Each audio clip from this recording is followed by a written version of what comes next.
such a hard time trying to figure out why people are afraid of the things that God has created. Well, of course, people can misuse it for fortune telling and so forth, but we're not talking about that. We're talking about the influences, the vibrations that come from these planets. You know, it's such an important part. Like, as we showed you last week, the days of the week are named after the 7 planets.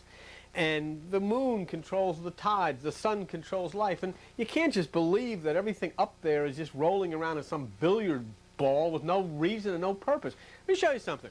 Do you know what the Greek word for that universe is? K-O-S-M-O-S. You know that. Cosmos. Cosmos. And you know what that word means? It means law. Everything up there has a purpose and a reason, and it affects man. It affects the way we live. Jesus Christ said in Luke 22:10, when you see the man, now let's take a look at what he said so that we get an idea. When you see the man carrying, that's the man carrying the pitcher of water. Okay, now that's Aquarius. Don't think Jesus didn't know what he's talking about. He sure did. He's talking about this age right now. So that's now, okay? When you see the man carrying the pitcher of water, this is Luke 22:10.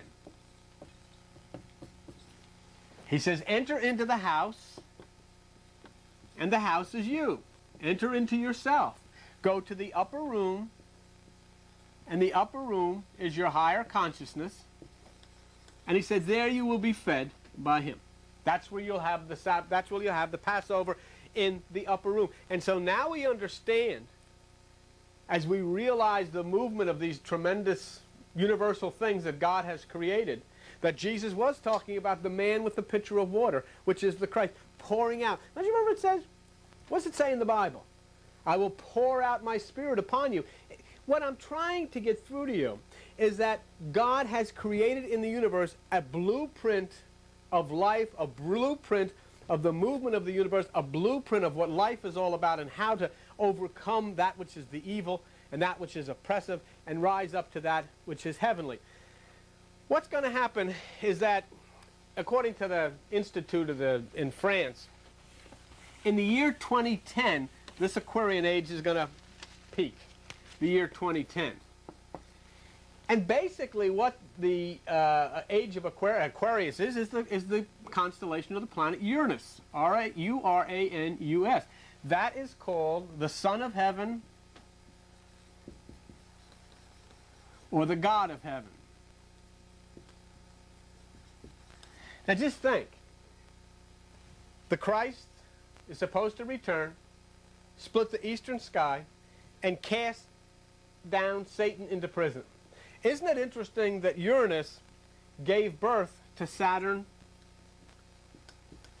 and Saturn overthrew Uranus, and then was cast out of heaven by the son of Uranus? Do you understand what I'm saying? This is the mythology of the constellations, the stars in the sky. Uranus had a relationship with Gaia, G-A-E-A, which is Mother Earth. So Uranus had an intercoursal relationship and had sons and daughters with Mother Earth. This is mythology of the planets.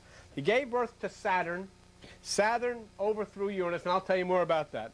And then Saturn was driven out of heaven and cast down by the sons of Uranus, or the sons of God. Now, understand what we're talking about here.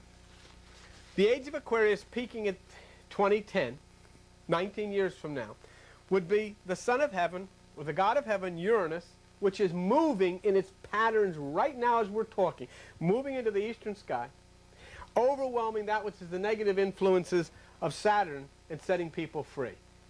Look up, your redemption draweth nigh. Because all of these things have influences. They influence people. There's no way you can say they don't. They do. They influence people. There's a vibration. There's frequencies that come out of these things, and they have their influences, and the Bible talks about it. I mean, in Job 38:30 of the Bible, it says, can you bring forth Mazzaroth? Can you bind the sweet influences of Pleiades? Look at it, Job 38. Job 38:32. Job 38:31. Can you bind the sweet influences of Pleiades? Well, if the planets didn't have any influence on you or me, why does it say it does in the Bible? And it's the sweet influences of Pleiades. Pleiades is the star cluster in the constellation Taurus. It means the influences to the ego, the influences to ambition, the influences to the macho strength. Can you put a halter on that? Well, it says, or can you loose the bands of Orion? Orion's another constellation. Why is the Bible saying that these planets have an influence if they don't? They do. And what the Aquarian age is what the kids call the harmonic convergence, is a time when there's going to be tremendous peace. And that's why people are going to be caught up in compassion for animals, compassion for the ecology, compassion for one another. I don't see there's any way of this war that everybody's frightened about. You know, anybody can be wrong. But I mean, this is the age we're moving closer and closer to this time of universal peace and individuality and life. And it all happens within you, because as the universe is out there, so it is in here. See? So what happens, see, in the story, let me go back to these cast of characters over here so you get a better idea. We'll show you these characters. Uranus, which is the god of heaven, okay? Saturn, which is, of course, the star, the sun, one of the fallen. Kind of, I guess you'd say, like the prodigal son. Uranus casts his children into Hades, which is the lower depths. Now, this is the mythology of the stars, of the zodiac. He shuts them up in a lower earth or imprisons them. Now, does that ring a bell with you? Here it is. God shuts up that which is Saturn into the lower earth, not out of hatred for them, but out of love for us. If you remember in Revelation 20, verse 2 and 3, it says, Satan is bound 1,000 years. Okay, that's the negative aspects of Saturn. What that's telling you is that due to the effect, the planetary effect, the movement in the universe that God has ordained, Uranus then overrides the effect of that which is Saturn or Satan, and we live in Christ consciousness because there is none of the negativity of the lower mind. Okay? There's good reason to believe, folks, that Satan and Saturn are one and the same. It says in Revelation 27, when the 1,000 years are expired, Satan shall be loosed out of his prison, and he shall go out and deceive the nations. So obviously what's being said here is in an astronomical way, at that point, Saturn will move out of the influences of Uranus, and then that negative influence will come back down to Earth again. Okay? So then we see how the prophecies in the Bible, in the book of Revelation, can be fulfilled and are being fulfilled by the activities of the comets and the planets and the constellations in the universe, which as God has ordained them. So right now, as we're talking, Uranus is swinging through the heavens to its celestial throne. And we have to make a cosmic rendezvous. I mean, and you make that cosmic rendezvous by lifting yourself up into that Om, up into that nothingness, up into that higher realm of communion with that which is God. You make a communion with that which is the universal strength. That's why Jesus Christ said, if your eye be single, your body will fill with light. Because if your eye is single, you raise yourself up into that higher consciousness, and that's where you make that rendezvous, with which is the celestial message that is coming out of the universe, ordained and created by God.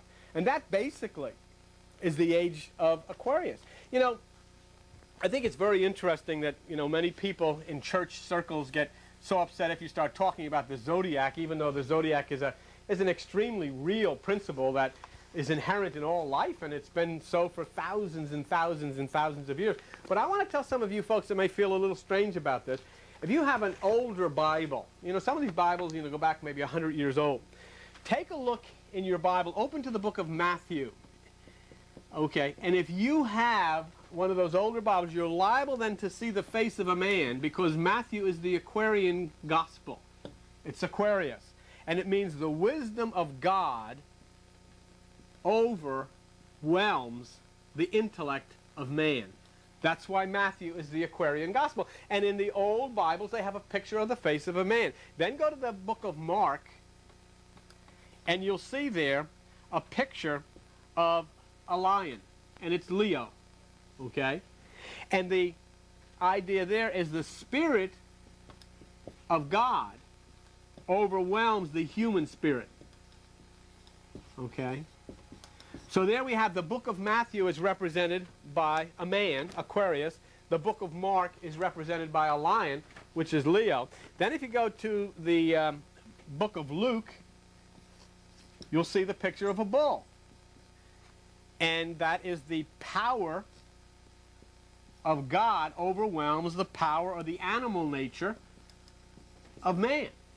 So then Matthew is represented by the face of a man, Aquarius. Mark is represented by a lion, which is Leo.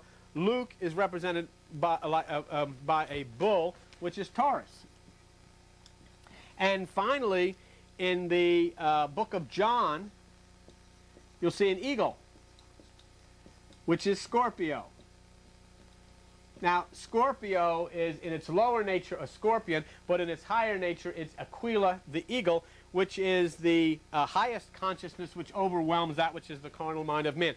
So you go ahead and check in some of your real old Bibles, and you open up, you'll see it, because they printed them that way. That's how tied into the zodiac early Christianity was. And you'll see the Matthew, the face of the man, it's Aquarius. You'll see Mark, the lion, it's Leo. You'll see Luke, the bull, it's Taurus. And you'll see John, the eagle, it's Scorpio. So try it. Take a look at it, and you'll find it. And once you see that, then you'll realize that if you're trying to understand the Bible without understanding the zodiac and understanding the constellations, you're never going to get anywhere. Because the whole Bible is built around the 12 constellations of the zodiac, which is the 12 disciples, the 12 apostles, the 12 gates to the city. Even Jacob named his children after the 12 signs of the zodiac. He had 12 sons and 1 daughter, but 2 of his sons were twins, which is Simeon and Levi, Gemini. So and then of course you take the number 7 in the Bible, which is from the 7 visible planets, the 7 planets that they could see at that time. So you can't get away from it, and if you're not looking at it, you're missing so very, very much. And I'm going to start, to try to tell you the story. I hope we can get some of it done, and we'll go on with it because it's so interesting, because we're going to trace the activities of these planets and show you how they do represent biblical characters.